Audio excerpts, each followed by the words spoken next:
सर्वप्रथम उन तमाम मतदाताओं को साधुवाद जिन्होंने लोकतंत्र के इस महापर्व में महादान किया और अपना जनप्रतिनिधि चुनने में सहयोग किया।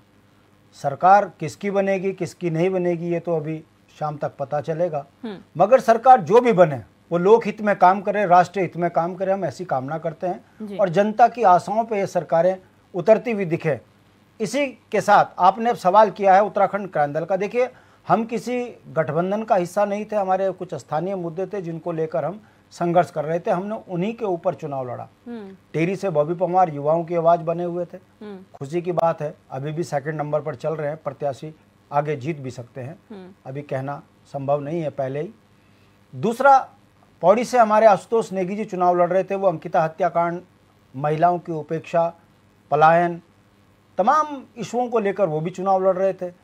ओल्ड पेंशन को लेकर हमारे शिव सिंह रावत जी जो हैं वो सैनिकों की आवाज़ बनकर, इसी तरीके से मोहन असवाल हरिद्वार से चुनाव लड़ रहे थे, वो मैदान और पहाड़ के दोनों के मुद्दों को लेकर जनता के बीच में गए थे। जनता ने हमारे मुद्दों को स्वीकार किया और हमें उम्मीद है जो भी मत हमें मिलेगा वो उत्तराखंडियत के लिए बहुत महत्वपूर्ण होगा। अब सवाल खड़ा होता है कि अगर भारतीय जनता पार्टी चुनाव जीत रही है तो फिर यही जनता उनको गांव से बाहर क्यों कर रही थी? जो गांव इन्होंने गोद लिए उसका विकास नहीं हुआ, गांव को लकवे हो गए मगर गांव में पानी तक नहीं पहुंचा पाए। शिक्षा का स्तर कितना खराब रहा वो आपने डिबेटों में दिखाया। दूसरी बात, केंद्र की जितनी योजनाएं थी, फिर वो चाहे ऑल वेदर हो, स्मार्ट सिटी हो, रेल प्रोजेक्ट हो, ये सारा भ्रष्टाचार की भेंट चढ़ा। अखबार पटे पड़े रहे कि हर योजनाओं में 40% कमीशन रहा, ये मुद्दे बने रहे और भारतीय जनता पार्टी के नेताओं से जवाब बनते नहीं बना।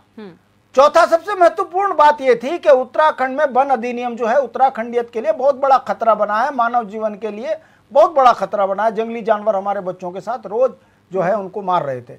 ऐसे में इन तमाम मुद्दों पर ना तो भाजपा बोली ना कांग्रेस बोली, उत्तराखंड क्रांति दल ने जमकर इन पर अपने प्रत्याशियों के चुनाव में प्रचार भी किया और बोला भी कि यदि हमारा प्रत्याशी केंद्र में जाएगा तो बुनियादी सवालों पर जो केंद्र से हमारे को विकास के लिए पैसा मिलता है, जो केंद्र की योजनाएं होती हैं, इस पर भ्रष्टाचार पर हम अंकुश लगाने का प्रयास करेंगे।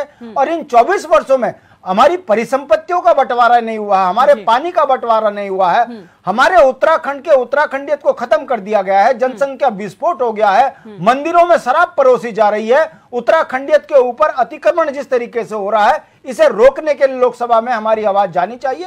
हम इन तमाम बिंदुओं को लेकर जनता के बीच में गए, जनता ने हमारी बातों को सुना, स्वीकारा भी। परिणाम क्या हुआ यह जनता महान है और जनता के हाथ में है। मगर दिव्या जी इस चुनाव ने एक संदेश दिया है कि जुमलेबाजों को कैसे जमीन दिखानी है। पिछली बार 1-1 लाख, 1.5 लाख, 2-2 लाख से जो है 12 बजे भाजपा के प्रत्याशी चुनाव में आगे थे। इस बार 4,000, 3,000, 5,000 कई जगहों पर यह स्थितियां दिख रही है। कहने का मतलब है 5 बजे तक परिणाम में बदलाव आएगा। पांचवी बात जो बड़ी महत्वपूर्ण है, क्या वाराणसी में अप्रत्याशित रिजल्ट आ रहे हैं? और यदि ये है तो क्या हम राज्यों के मुख्यमंत्रियों को हारा हुआ देख रहे थे और फिर वो मुख्यमंत्री बन रहे थे? तो क्या इस बार देश के अंदर प्रधानमंत्री का हारना और फिर उनको दोबारा मुख्यमंत्री के रूप में देखना?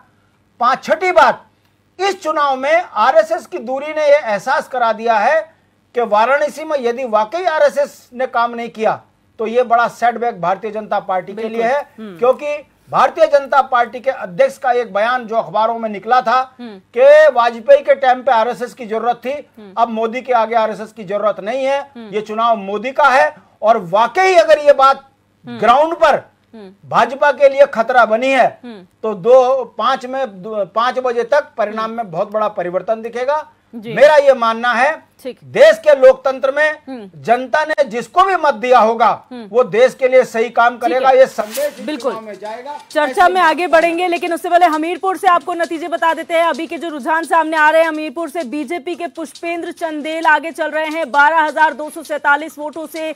पुष्पेंद्र चंदेल जो हैं वो आगे चल रहे हैं। पुष्पेंद्र चंदेल को 1,27,470 वोट प्राप्त हुए हैं। इंडिया गठबंधन के अजेंद्र लोधी को 1,16,000 29 वोट प्राप्त हुए हैं। ये बड़ी खबर आपको हमीरपुर से बता रहे हैं, जहां पर इस वक्त के रुझान ये कहते हैं कि भारतीय जनता पार्टी के प्रत्याशी पुष्पेंद्र चंदेल को बढ़त मिल रही है। 12,247 वोटों से पुष्पेंद्र चंदेल आगे चल रहे हैं।